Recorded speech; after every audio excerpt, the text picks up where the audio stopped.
Hi guys, my name is Calvin Lee with Toy World Inc. This is going to be the start of our podcast. This podcast is not going to talk about balloon brands, typical balloon brands, the best balloon brands, how to store latex, etc. Actually, I might kind of tap into how to store latex, but it's not going to be focused on any brand specific things besides the daily functions and operations of e-commerce and retail. And I think over the last 12-ish years that I've been working with my mom, being promoted from essentially floor sweeper, quite literally, I used to clean floors, to where I am now in operating daily operations and all that. I think I've learned a decent amount, and there's something that I'd like to talk about, and it's been on my mind. It's just a constant thing. I feel like a lot of people have a common misconception, and it's not just people in the balloon industry. It's just this common social media entrepreneur thing that's going around, and I feel like there's too many of those. I feel like there's too many people that think that everyone is meant to be an entrepreneur, because anyone can be an entrepreneur, but not everyone is meant to be an entrepreneur. I just think there's so much misinformation, I guess is the right word to use, on running a retail, running an e-commerce, building a brand, etc., that I'd like to piece my knowledge into it, and whatever you guys take from it, that'd be great. If you just want to hear me rant for 20 minutes each time, that's cool too. If you don't want to listen, you can close out the video and keep it going. You can hopefully learn something from me in the 12 years of experience that I've had, and kind of really, I didn't build the business from the ground up, because obviously my mom and dad kind of laid the foundation, really bare minimum level foundation for me to step foot into and continue. But that's just what this podcast is going to be. So anyways, reintroduction. If you don't know who I am, my name is Calvin Lee, and I operate Toy World Inc. Toy World Inc. is a family-owned and operated business since 1989. My mom and dad moved over from Suriname in South America with an American dream, with a vision that they would own a business one day and be able to do what they wanted to do. And after many shifts of working in a Chinese restaurant, and even 2 Chinese restaurants at a time, they had saved enough money and went ahead and bought some toy inventory and rented a flea market stand. And essentially, long story short, scaled up from one flea market stand at the back of the flea market at the very last table spot, went to a second one, eventually all the way in the front of the flea market, and then scaled into leasing a warehouse, and then ended up where we are now. And if you don't know this little backstory, we are the only distributor for Tough-Tex, Sempertex, and Batalic and Calasan latex balloons in Florida.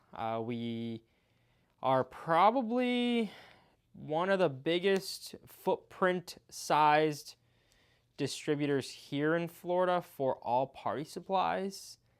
I say that because I don't know the true facts. I don't know how many party stores there are that are operating at the size we are. Our building is about 50-some thousand square feet. If you haven't been here physically and you've only ordered with us online, the way we operate is that we have a warehouse, and we are open to the public, and you are more than welcome to come in. We have 2 price tiers in physical store, and this is only for the physical store, not the online. The in-store, you're allowed to buy 1 to 5 pieces of one specific item with the same SKU, same code, and that'll give you the retail price. If you buy 6 or more of that exact same SKU, same item, then you get the wholesale price. So anyways, going back to the story, it's 50,000 square feet, but it's practically just imagine a square. Divide that in half. Half of it is warehouse space, half of it is retail space. Now, I'm doing this show mainly to again to spread knowledge, to speak on something that I think I have a decent amount of knowledge to. But if you know something different than I do, or hey, if you know more than I do, feel free to make a comment, say something below. I mean, I'm not a know-it-all. I definitely don't know much at all, I'd say, in 12 years, but I think I know enough to share some sort of stories on how e-commerce and retail functions. Continuing the story, so my dad passed away in 2006, and my mom was left to fend for herself. She eventually pivoted the company, which was selling just toys and plushy stuffed bears, to selling party supplies in 2008. In 2008, obviously, there was a financial collapse. My mom held strong and continued to push forward. And in 2012, when I graduated high school, I joined her in the store. We, at that time when I joined, only had 4 employees, excluding my mom and I. So 6 total, and we would just do our activities, our daily activities. I was still young, so I was still yet a child. I was very hungry and driven, ambitious, but my mom always kept me, she always made sure I knew where we had started from. So when I first started working with her, I would come in hourly, and I would clean floors, quite literally. I would broom and dust and pick up all the trash left over, the little peg tags that get popped off from the cardboards where you put the products onto the peg hooks. I would pick up all the wrapper bags that all the products came in, and I would arrange shelves. I would help stock products. And after years of doing that, my mom finally promoted me over to being a cashier. And from being a cashier, took me many, many, many more years to be able to see what a purchase order looked like. Back then, our system was a lot more elementary, and it was a very hand manual system. You type numbers, you hit enter, enter, enter, insert. Quite literally, that is drilled into my brain. And there was no special PDF that was generated. None of that was in the ERP at the time, or inventory management system at the time. It was a very manual, almost MS-DOS-like system, with a better user interface, but still very, very elementary.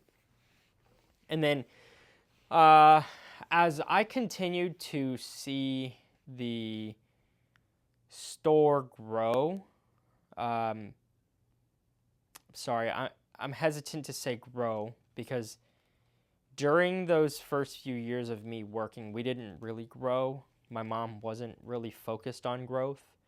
My mom, obviously having lost my dad, was more focused on survival mode. So she was really just trying to ensure that she could support the mortgage for the house, take care of me, my little sister, my family at home, my grandparents, making sure she could keep the lights on, making sure she could keep paying the employees' payroll. That was really what she kind of focused on for many, many years after my dad passed away. And that's not a problem in any sense, but to me it was a problem. I saw that there was a potential of a lot of customers coming in to look for products, but at that time we weren't very structured for walk-in clients.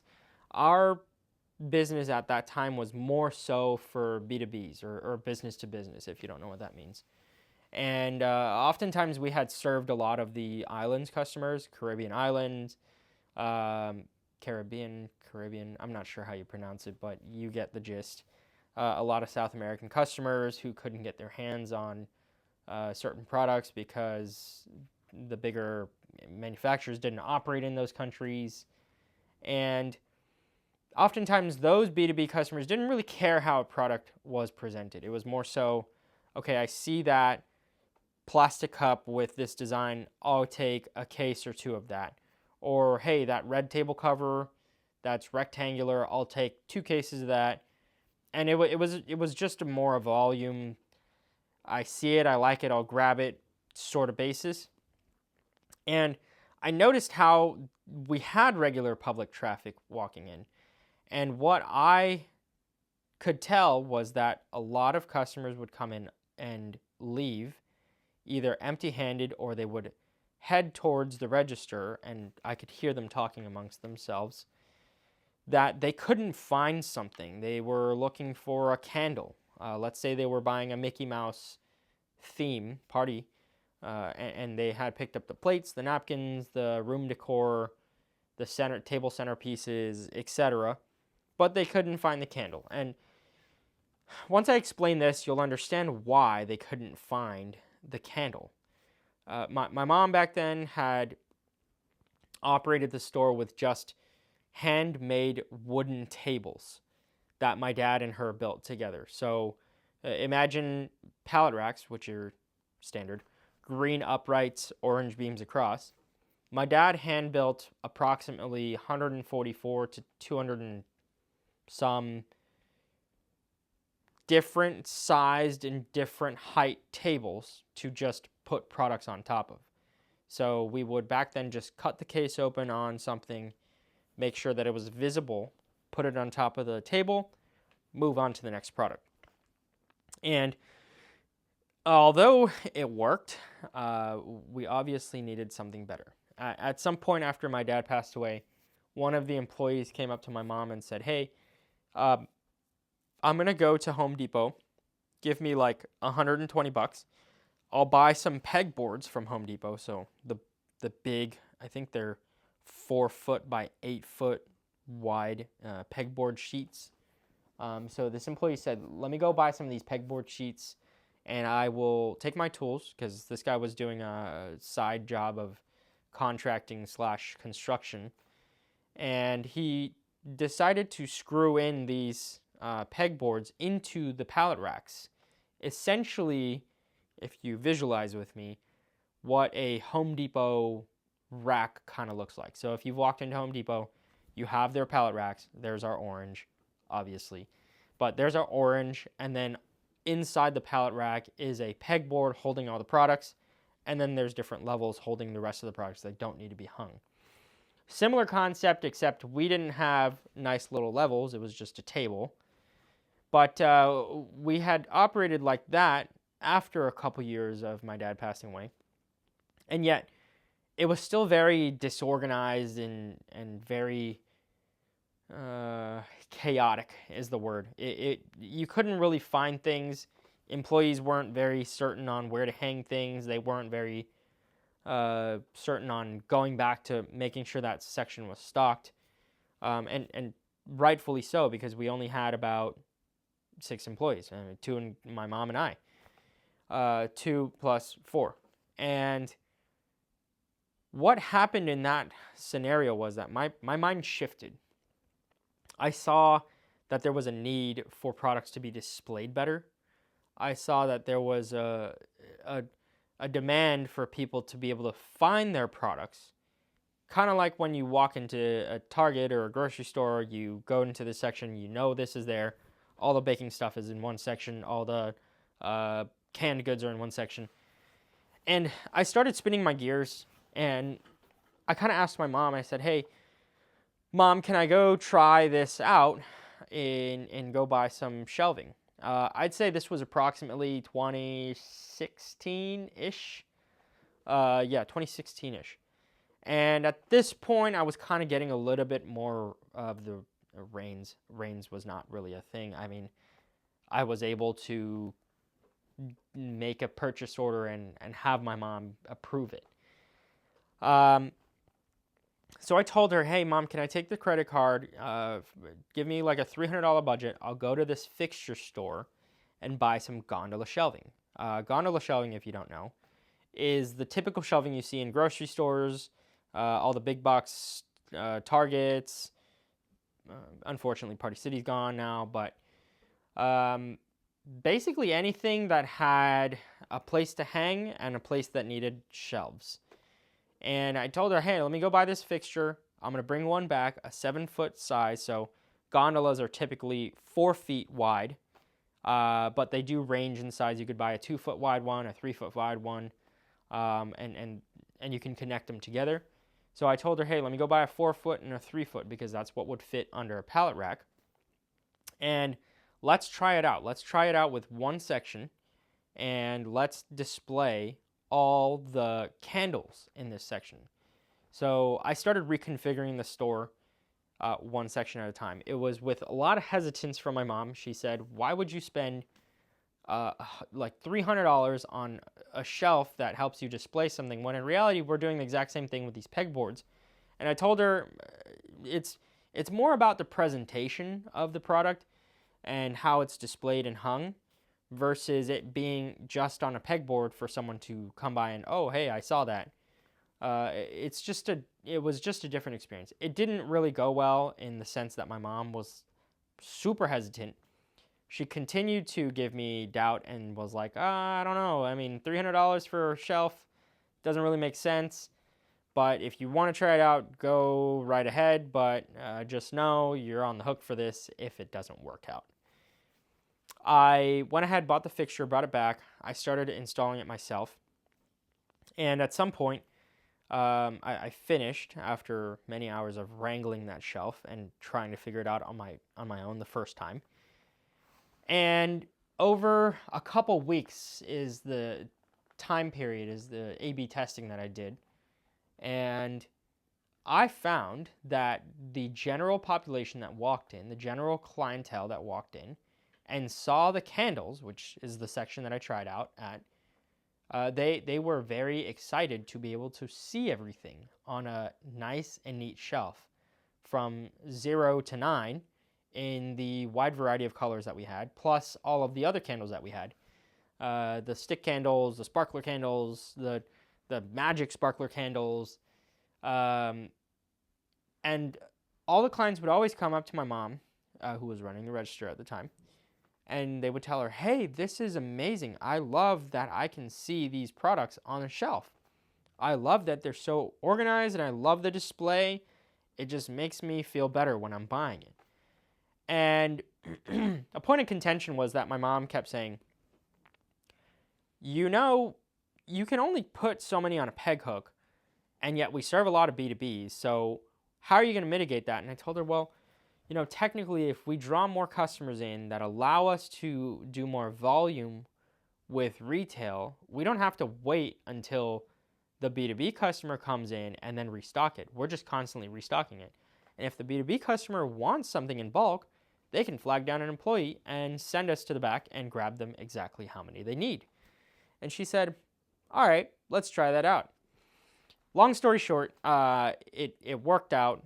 She gave me access to go buy 64 feet runs. I did 2 64 feet runs, 64 divided by the mounts under the pallet racks. You can't really join them together because the pallet racks are in between. But anyways, about 64 feet runs, 2 64 feet double-sided, for your reference. That's called an island gondola shelf. Island shelvings are quite literally an island. I mean, you think the beam is in the middle, the pegboard's in the middle, and then there's 2 sides to it. That's what an island shelf is, an island gondola shelf. And this island shelf cost us, I don't know, I'd say brand new was like, it was a hard pill to swallow for my mom, and I did not know anything about it at that time. It was probably like 10 grand or something like that. And she was super nervous, and as was I, because I have never made a purchase that big before. at that time. And turns out, though, we changed the entire section on one side and finally organized all of the themed party supplies, and customers just enjoyed it. We had so many positive reviews. So many people would come to the cash register and be like, wow, this place has changed so much. When are you guys going to do more? Fast forward. Sports Authority it was going out of business. They were filing for bankruptcy. And I told my mom, I said, hey, you know what? Sports Authority is going out of business. I'm sure we can capitalize on their bankruptcy and pick up some really cheap shelving. We went ahead and did that. We bought a decent amount of runs from there, of island shelving and wall units and all that. And we bought them on pennies on the dollar. And we went ahead, and if you've never been to a bankruptcy sale in one of these big box stores, you have to go yourself. You take your team, you take your own materials, you take your own tools, you take your team, and you bring down all the shelving, you load it onto whatever format you want, and you figure out your own trucking and get it out of there. So that's exactly what I did. I went to Sports Authority, dismantled the shelving, and took down everything and got it out into I think like a 36-foot truck or a 20-foot box truck or something like that. Brought it back, and we started building them up. Same thing happened with Toys R Us. Toys R Us, we went ahead and bought shelving from them too. And that's how that cookie crumbled. I have ADHD. You'll find out as you continue to watch my videos. Oftentimes I get sidetracked and my mind goes left and right and then down the center, and I'm lost. But all this to say, retail is all about, and I think this is business in general. I haven't operated in any other section or industry, but to me, business is all about who can run the longest, not necessarily only the farthest. Running far is great, but if you burn out early in the game, that's it. Someone else is going to catch up to you and advance in front of you. But business is also about running a marathon. It's also about going as far as you can. I don't know how many businesses, I can't count, that have come and tried to, in essence, take the same business model that we had and tried to pop up a retail store and tried to make it work because they saw that it worked for us. But it doesn't necessarily work like that, because the environmental conditions that we have, like us operating in a warehouse versus a retail store, is significantly different. Retail, at least here in Miami, you can LoopNet this or you can Google this. Retail per square foot costs are about 20 to, I'm going to give you a big range, but 20 to 45 bucks a foot. So if you have 10,000 square feet times 40 bucks, that's about 400,000. And 400,000 isn't a monthly payment. It's 400,000 divided by 12. So I don't know what the math is on that, but 400,000 divided by 12, and that'll get you your monthly rate. But when you operate in a warehouse, obviously, you have less of the leasing per square foot, but you don't have the walk-in traffic. Now, that's obviously a problem if you're trying to hit the main market with no marketing, no advertising, etc. So my mom and dad had actually started this business, and my mom ran this company all the way up until 2018, when I really kind of got into the upper level part of the business, without ads. She hadn't spent a single dollar on a advertisement at all. Not a newspaper, not a flyer, nothing. There was nothing. There was no campaign. There was nothing, no TV or billboard or anything that she did to promote themselves. The only form of marketing that she spent on were their business cards. And that kind of shows to you that you can build something. It just takes you a lot longer. But as long as you continue to run the race, you can make it through. But again, that's if you want to spend 20, 30 years building your clientele, your word of mouth customer base. Because in the end of the day, that's how my mom did it. It was just word of the mouth. Anyone that walked in would tell their friends, oh, wow, this is so cool. I went here for this. And then they would go and tell their friends, and then their friends would tell their friends, and that kind of waterfalled it out for my mom. So without furthering this conversation and topic, that's one topic. I'm going to film multiple ones today because guess what? My ADHD goes rampant, and oftentimes I can just do one podcast this day, and then the next day I'll forget that I need to do it. So you know what? I'm focused right now. I'm drilled in. I'm going to do another one. Anyways, once again, my name is Calvin from Toy World Inc. I appreciate you listening to me and taking your time and spending your valuable 27 minutes listening to me ramble about e-commerce and retail. Thank you guys. Hope to see you soon.